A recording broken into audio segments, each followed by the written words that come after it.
ওম তৎসৎ। নামকরণ, অন্নপ্রাশন এবং উপনয়নের মাধ্যমে যে কোনো ব্যক্তি সজ্ঞানে প্রাপ্ত বয়স্ক হলে যদি সনাতন ধর্মে আসতে চান বা সনাতন ধর্ম গ্রহণ করতে চান, সে এই 3টি সংস্কারের মাধ্যমে সনাতন ধর্ম গ্রহণ করতে পারেন। সংস্কার 3টি: নামকরণ, অন্নপ্রাশন এবং উপনয়ন। আসুন আমরা এ বিষয়ে বিস্তারিত জেনে নিই। কোনো ব্যক্তি সনাতনীদের ঘরে জন্মগ্রহণ করলেই সে সনাতনী হয়ে ওঠেন না।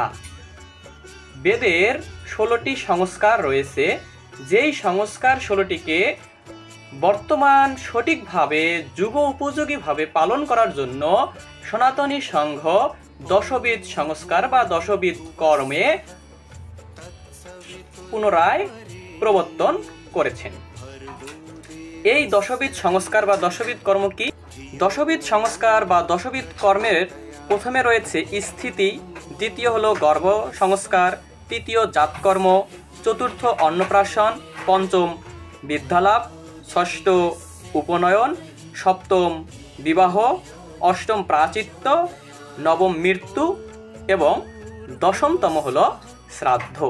এই দশবিধ সংস্কারের মাধ্যমে একজন ব্যক্তি পূর্ণাঙ্গ রূপে সনাতনী হয়ে ওঠেন এবং ভগবানের নৈকট্য লাভের জন্য উপযোগী হয়ে ওঠেন। এই দশবিধ সংস্কার যারা পালন করে না, তারা যেখানেই জন্মগ্রহণ করুক না কেন, তারা সনাতনী হয়ে বা সনাতনী হিসাবে গণ্য হবেন না। তাই একজন যদি কোনো ব্যক্তি সনাতন ধর্ম গ্রহণ করতে চায়, তাহলে তাকে, যেহেতু তার বয়স হয়ে গেছে, সেহেতু তাকে প্রথমে নামকরণ করতে হবে। এমন একটি নাম বেছে নিতে হবে যে নামটি শোনা মাত্র বুঝতে পারা যায় যে এ একজন সনাতনী হিন্দু। সেই নামটির কিন্তু অর্থ থাকতে হবে, নামটি হতে হবে অর্থবাচক। নামকরণের পরে অন্নপ্রাশন। এখন এই জায়গার মধ্যে একটু বিভ্রান্তিকর সৃষ্টি হতে পারে যে আসলে অন্নপ্রাশন করানো হয় ছোট বাচ্চাদের।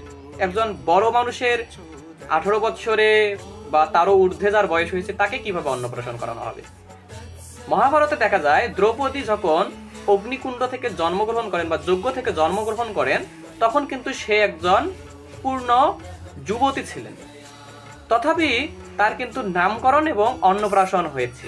তো দ্রৌপদীর ন্যায় একজন ব্যক্তি যদি নতুনভাবে সনাতন ধর্ম গ্রহণ করেন, তাকেও কিন্তু দ্রৌপদীর ন্যায় অন্নপ্রাশন করাতে হবে।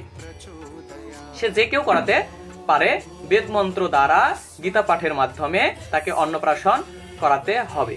এরপর যেটা করাতে হবে সর্বশ্রেষ্ঠ বিষয়, সেটি হলো উপনয়ন। যে বিষয়টির মাধ্যমে, যে সংস্কারটির মাধ্যমে সে খুব সহজেই ঈশ্বরকে লাভ করতে পারবে। আমরা সবাই জানি ঈশ্বরকে লাভ করার খুব সহজ বিধান শ্রীমদ্ ভগবদ গীতাতে বলা হয়েছে যোগে যুক্ত থাকা। এই যোগে যুক্ত থাকার সঠিক এবং খুব সুন্দর প্রক্রিয়া হলো উপনয়ন, অর্থাৎ গুরু প্রদত্ত মন্ত্র জপ করা। এই গুরু প্রদত্ত মন্ত্র জপের মাধ্যমে আমরা যোগে যুক্ত থাকতে পারি। তো এরপরে এই 3টি মাধ্যমে যখন সে সনাতন ধর্মে আসলো, সে যদি অবিবাহিত হন তখন সে বিবাহ করবেন।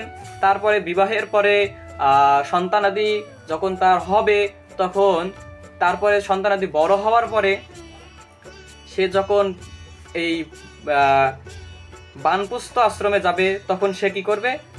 প্রাচিত্য করবে। প্রাচিত্যের পরে সে আস্তে আস্তে আস্তে চতুরাশ্রম পালন করার মাধ্যমে মধ্য দিয়ে সে জীবনযাপন করবে। তো এই ছিল আজকের আলোচনা, যে আসলে কিভাবে একজন ব্যক্তি খুব সহজেই সনাতন ধর্ম গ্রহণ করতে পারে। ধন্যবাদ সকলকে, আন্তরিক শুভেচ্ছা। ওম শান্তি।